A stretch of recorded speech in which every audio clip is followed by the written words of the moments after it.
Everybody. Talmar Anderson from Boss Actions.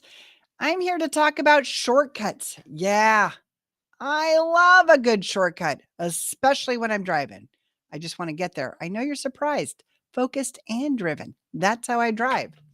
So I can understand when you want to skip the hiring process and shortcut getting somebody in your team that won't disappoint you, right? So we look to friends and we look to families because we've already got this established trust. So certainly that's a good thing. But really, let's sit back and think about that. Is everyone that you know great at everything? Can they really learn anything? I mean, let's think about that. You have a crazy uncle who's great at making all the kids laugh at every family function, but that doesn't mean necessarily that they're great at giving directions or training another team member. Maybe you have an amazing friend that you're like, they would do anything for you. They've got your back 1000%. Like they're the bury a body kind of friend. And yet, would you really trust them to do the bookkeeping for your company? I will tell you, there's many companies that ended up in the poorhouse because they relied on someone they trusted fierce loyalty to get them through the idea of their business growing. But that's just a shortcut, and it's not the right kind of shortcut. It's one that's got pitfalls and mud and all the messy ways.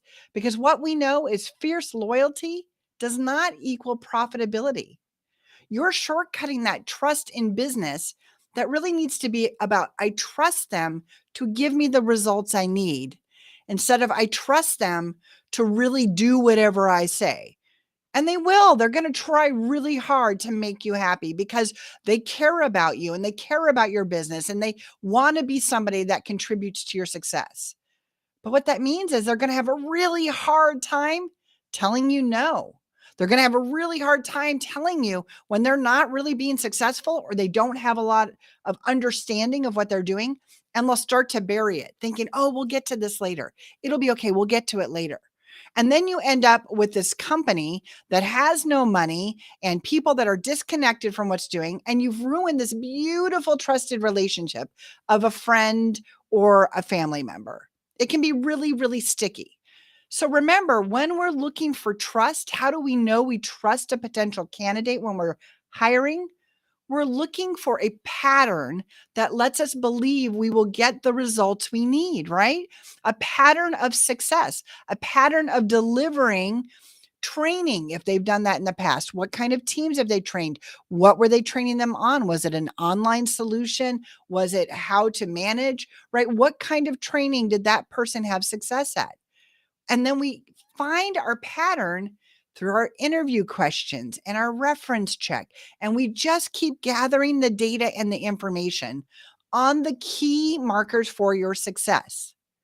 That's the trust we need. We need to trust that they can deliver results, not trust that they'll help us hide any mistakes to cover all of our woes and make us feel better. It can get really gross and it's not their fault. They're trying, they mean well, but they don't want to let you down. And that really is not setting your business up for success. We need to find the right people that we can trust to deliver results by using a hiring process that lets us look for patterns of success. That's what we want. So please, boss, the next time you're thinking about hiring somebody because you believe it will shortcut that trust to results, even if it's your mom, she's got to go to the front of the vetting process of your pattern creating vetting process. That should be a big piece of your hiring. And if you need questions or you don't understand what I'm talking about, please set up a Zoom. Let's have a chat. I only want to make it easier, faster, and I want you to really enjoy the people that are delivering results because it's through them delivering the results that trust grows and grows. And then you actually get excited about delegating. Yeah, it happens. It happens. And I want it to happen for you, boss.